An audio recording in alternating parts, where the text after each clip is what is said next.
Stock market में जो लोग ये सोच रहे हैं कि हम पहले दिन से बटन दबा के एक्टिव इनकम बना लेंगे, वो नहीं बना पाएंगे। ये एक सैड ट्रूथ है, चाहे कोई आके कुछ भी बोले। पैसिव इनकम बनाने के लिए आपको रॉ मटेरियल चाहिए। रॉ मटेरियल कैपिटल है। हाँ, उस कैपिटल को आप कहां इन्वेस्ट करते हो, कितना समझदारी से इन्वेस्ट करते हो, वो आपकी पेस ऑफ पैसिव इनकम और longevity of passive income decide करेगी। यानी आप कितना कमा सकते हो और कितनी देर कमा सकते हो। मतलब पैसा कमाने के लिए मत आओ स्टॉक मार्केट में, वेल्थ कमाने के लिए आओ। Yes. और wealth means time, long time. Long time आपको लगे रहना पड़ेगा मार्केट में। आप राकेश झुनझुनवाला की अगर स्टोरी सुनते हो तो वो भी कहते हैं यार पहले 5 साल 6 साल तो कुछ नहीं था। ठीक है, राधा किशन दमानी की स्टोरी सुनते हो तो भी 5-6 साल कुछ नहीं था। देखो हमें क्या होता है, अचानक से जिस टाइम उनका नाम बन जाता है ना, हम देखते हैं यार तू भाई जल्दी पैसा कमा गया। उसके पीछे की उसके 10 साल की स्ट्रगल हिस्ट्री, क्या हुआ क्या नहीं हुआ, और क्योंकि वो 10 साल पिच पे था तो एक लकी स्ट्रोक आया होगा उसको। ठीक है, और वो लकी स्ट्रोक वो क्यों कैप्चर कर पाया, क्योंकि वो पिच पे था और तब तक उसने सीखा, इन्वेस्ट किया, अपनी लर्निंग पे भी इन्वेस्ट किया।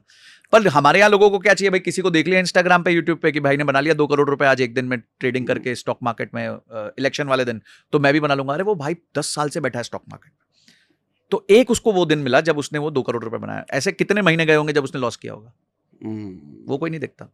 राइट। तो दिस इज वो किसी ने कहा था ना कि सब मेरी जीत को देखते हैं, मेरे पाँव के छालों को नहीं देखते। हाँ, तो मेरे पाँव के छाले भी तो देखो ना भाई। राइट। अभी एक हम किसी से बात कर रहे थे, शाहरुख खान के साथ अमिताभ बच्चन की फोटो थी जी। मतलब अमिताभ बच्चन शाहरुख खान चेहरे पे बैठा है और अमिताभ बच्चन कंधे पे रख के ऐसा है।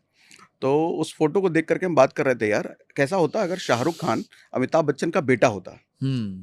तो मैंने कहा फिर तो ये शाहरुख खान बन ही नहीं पाता कभी। सही कह रहे हो। मतलब शाहरुख खान का जो ओहदा आज है वो कभी शाहरुख खान बन ही नहीं पाता अगर वो बेटा होता तो। बिल्कुल। कारण उसका ये है कि शाहरुख खान ने जितने बुरे मौसम के थपेड़े झेले हैं, यस, उसने उसको शाहरुख खान बनाया है। बिल्कुल बिल्कुल। सेम वे ट्रेडर हो या इन्वेस्टर हो, बड़ा वेल्थ बुरे मौसम के थपेड़ों की वजह से बनता है। बिल्कुल, क्योंकि तब आप सरवाइव करते हो। हाँ। तब आप एक्चुअली सीखी तो आपकी सीखने का टाइम तो तब आता है कि राइट। जब आपके मौसम खराब हो जाता है, विरुद्ध हो जाता है। बट शाहरुख खान को भी देख लो, पिछले 10 साल उसने कोई हिट्स नहीं दी, फिर उसकी जवान, पठान ये सब आ गई अचानक से और उसको एक वैल्यू दे गई। राइट। फिर उससे 7-8 साल पहले तो बहुत ही बुरा हाल था उसका। Exactly. कोई मूवी हिट नहीं हो रही थी। तो अगर वो 10 साल में एक्टिंग छोड़ देता तो फिर वो उसको जवान और पठान नहीं मिलती ना। तो आपको सक्सेस मिलने के लिए वो टाइम निकालना पड़ेगा। What is luck? Luck is a mixture of opportunity with preparedness. भगवान आपको अपॉर्चुनिटी दे दे पर आप प्रिपेयर्ड ही नहीं हो। आप प्रिपेयर्ड ही नहीं हो उस अपॉर्चुनिटी को खाने के लिए। आएगी अपॉर्चुनिटी, निकल जाएगी। मैं डॉली चाय वाला का इस पे एग्जांपल देता हूं। मैं उस आदमी को सल्यूट है। भाई को 14 साल लगे डॉली बनने में। वो रोज सुबह उठ के उतने ही एक्साइटमेंट से चाय बनाता है उतने ही एक्साइटमेंट से लोगों को चाय दे रहा है। कोई उसको जानता नहीं है, वहीं टपरी पे रोज आ रहा है, खड़ा है। एक दिन आया कि किसी ने उसको कैप्चर कर लिया, दूसरा दिन आया बिल गेट्स ने आके उससे चाय पी ली, अब तीसरा दिन आया है, we know what he is today, he is a sensation. ठीक है, और आज भी अगर वो नागपुर में है तो he comes to his shop, वो चाय बनाता है, 2 घंटा लोगों के साथ बिताता है, क्योंकि वो अपना अस्तित्व नहीं छोड़ना चाहता। बहुत लोग है ना अपना अस्तित्व छोड़ देते हैं, जैसे ही वो फेमस हो जाएंगे वो छोड़ देंगे। पर उस आदमी का देखो 14 साल लग गए भाई को। 14 साल बाद वो डॉली बना है। तुम 14 महीने तो निकाल के दिखा दो पहले। 14 महीने छोड़ो, 14 दिन निकाल के दिखा दो पहले, बिना रिजल्ट के। उतने एक्साइटमेंट से उठ जाओगे।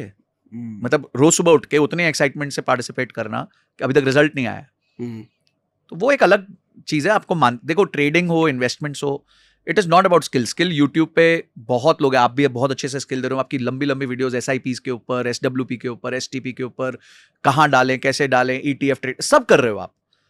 वो वीडियो देख के एक आदमी सीख सकता है, पर मानसिकता कौन सिखाएगा? गेम तो मानसिकता का है ना।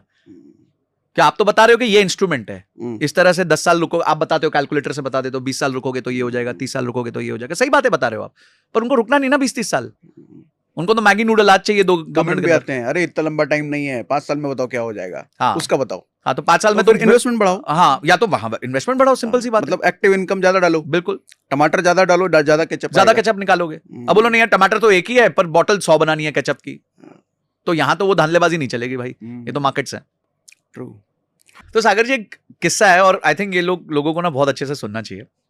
वॉरेन बफे ने एक टेड सीडस करके बंदे के साथ बेट लगाई। टेड सीडस जो hedge fund manager. Hedge funds का काम क्या होता है? वो पोजीशंस लेते हैं, एक्टिवली काम करते हैं। ठीक है, तो 2000, ये थोड़ा सा इसको और डिटेल बताओ। हाँ, सो हेज फंड्स क्या होता है? जैसे एक फंड मैं हूं, मैंने किसी से लोगों से 100 करोड़ जमा कर लिया। आप जैसे दोस्त हैं जो भरोसा करते हैं यार संजय अच्छा रिटर्न्स कमा के दे सकता है, तो आपसे मैंने जमा कर लिए 100 करोड़ रुपए। अब उस 100 करोड़ रुपए को मैं मार्केट में ऑप्शंस कर रहा हूँ, फ्यूचर्स कर रहा हूँ, स्टॉक्स में इन्वेस्ट कर रहा हूँ, तो हेज फंड कर रहा हूँ, मैं पोजीशंस को हेज कर करके एक पोजीशन ले रहा हूँ, मतलब एफएनओ में ट्रेड कर रहा हूँ और आपको रिटर्न्स कमा के देने का वायदा कर रहा हूँ। ठीक है, तो आप बोलते हो जी संजय जी तो बहुत अच्छे आदमी है, मैं अपना 100 करोड़ समझो सब दोस्तों यारों ने मिलकर 100 करोड़ संजय को दे दिया, तो मैं बन गया हेज फंड मैनेजर। ठीक है, आप बन गए हेज फंड इन्वेस्टर। तो वॉरेन बुफे ने टेड सीडर्स के साथ एक बेट लगाई, बोले देख आज 2007 का टाइम था, आई थिंक 7 या 8 का टाइम था, 10 साल की बेट है, मैं पैसिव फंड है वहां पे S&P 500 जो उनका इंडेक्स है, जैसे हमारा निफ्टी है, हाँ। उनका S&P 500 standard and poor 500 index. बोलता है मैं S&P 500 का पैसिव इंडेक्स फंड खरीद रहा हूं, वैनगार्ड करके कंपनी है जो दुनिया के सबसे बड़े पैसिव इनकम फंड चलाती है, तो मैं वैनगार्ड का S&P 500 का इंडेक्स फंड में पैसा डाल रहा हूं, और तू भी उतना ही पैसा हेज फंड्स में डाल दे और उनको एक्टिवली मैनेज कर। इन दोनों के बीच में बेट हो गई। बोले जिसका रिटर्न कम होगा 10 साल बाद वो दूसरे बंदे को $1 मिलियन देगा, 8 करोड़ 7-8 करोड़ रुपए देगा। ठीक है जी, अब आप दोनों का नेचर ऑफ इन्वेस्टमेंट समझना। वॉरेन बुफे ने क्या किया, पैसिव, कि भैया मैं दिमाग नहीं लगाऊंगा, मैं तो S&P 500 में डाल, वो डाल के अपने दूसरे काम में पर चला कितने गया। समय की बेट हुई, 10 साल की बेट थी। तो क्या पॉइंट है, क्वेश्चन वापस वही आ गया, ड्यूरेशन, लॉन्ग टाइम। हाँ, मतलब वो आदमी छोटा सोचता ही नहीं ना, वो तो खेला ही 10-10 साल का 20-20 साल का खेलता है। रिटर्न क्या निकला, आता हूं। तो ये एक्टिव फंड मतलब वो 10 साल 3650 दिन रोज का सर्कस था उसका, कभी कहीं डालो, कभी कहीं से निकालो, कभी कहीं डालो, कभी कहीं से निकालो। तो ये आदमी शांति से बैठा है और वो मुक्के मारे जा रहा है, ये शांति से बैठा है, ये मुक्के मारे जा रहा है। 10 साल बाद S&P 500 ने वॉरेन बुफे को रिटर्न दिया 86% के आसपास का। 86%, सालाना नहीं, टोटल हाँ। 10 साल का। ठीक है, मतलब 7-8% का रिटर्न, वहां बहुत बड़ी बात होती है 7-8%, क्योंकि पैसा आपको FD वहां पे 98 पे मिलती है। हाँ। ठीक है, तो अब टेड सीडर्स की बारी आई उसने 10 साल में बनाए 22%, टोटल, साल का नहीं, टोटल। तो इतना एक्टिवली मैनेज करके भी 10 साल में वो 22% ही रिटर्न, 2% के आसपास हुआ वो, 2% साल का। ठीक है, कंपाउंडिंग करे तो और कम हो जाएगा। ठीक है, और ये भाई ने निकाल लिया 85-86% 10 साल का। तो ऑब्वियसली टेड सीडर्स को $1 मिलियन का चेक वॉरेन बुफे को 2018 या 17 में लिख के देना पड़ा था। तो मैं कमिंग टू द पॉइंट ये था कि आप, इट इज नॉट नेसेसरी कि आप एक्टिवली इन्वेस्ट करोगे तो ही आप रिटर्न्स बना सकते हो। इसलिए वो क्या कहते हैं, मैं मेरे मरने के बाद, मरो उपरांत जिसे कहते हैं, मेरा जो पैसा होगा वो चुपचाप पैसिव इनकम फंड में डाल देना, कोई उसके साथ एक्टिविटी नहीं करना, क्योंकि मेरे को तो आता है स्टॉक सिलेक्शन। वॉरेन बुफे बोलते हैं मेरे को आता है स्टॉक सिलेक्शन, मैं लंबे बेट्स लेता हूँ, 20-20 30-30 साल के बेट्स लेता हूँ, पर मेरी वाइफ या मेरे बच्चे या मेरे उत्तराधिकारी हो सकता है उतना नॉलेज नहीं होगा उनको, तो उनके लिए आप मेरा पैसा पटक देना इंडेक्स फंड में। तो ये एक स्टोरी थी जिससे मैं बहुत इंस्पायर हुआ था कि भाई ज्यादा दिमाग नहीं लगाने की जरूरत, पैसा कमाना आसान है, हमें वो मजा नहीं चाहिए, असर चाहिए।